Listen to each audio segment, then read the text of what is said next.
So to do that, we need to start thinking courageously. We need to start thinking like 21st century leaders. And this goes back to how my father taught me about the value, the immigrant mentality, that notion that we see opportunity in everything. We see well beyond the obvious, that we have this ability to anticipate the unexpected, managing crisis and change before circumstances force their hand, or being able to unleash our passionate pursuits so that we can become potent pioneers and open new doors of endless possibilities, or that we as leaders in the 21st century need to live with this entrepreneurial spirit, recognizing that entrepreneurship just isn't a business term anymore. It's a way of life.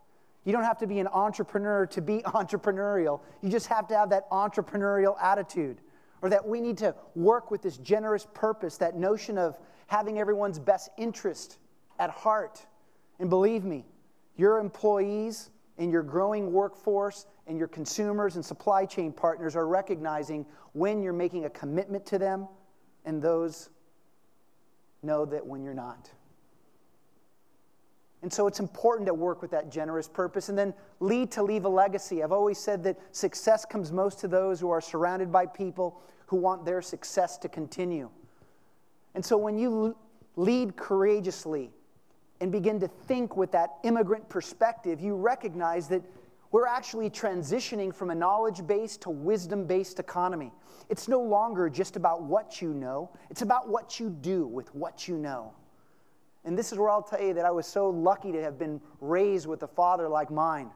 See, my dad had me, and I was born when he was 50 years old. And last year I lost my father when he was 97. And I think about this cultural shift and realize that he was teaching me about how to lead change from as young as I can remember. And I can remember how my father always told me that until you embrace differences and you can be your most authentic self, do great things start to happen. And what I didn't tell you is this, is that when he graduated from the Massanutten Military Academy, he actually attended Cornell University and was the first Hispanic with a degree in chemical engineering in 1940 from Cornell. And he took that passion back with him to Cuba, and he was involved in leading new projects in vinegar distilleries throughout the island until he realized that he needed to go back to his original passion, which was music. And did you know that my dad was the originator of crossover music? My dad actually worked with Elvis Presley and the Beatles and integrated American rock and roll into the rhythms and sounds of Cuban music.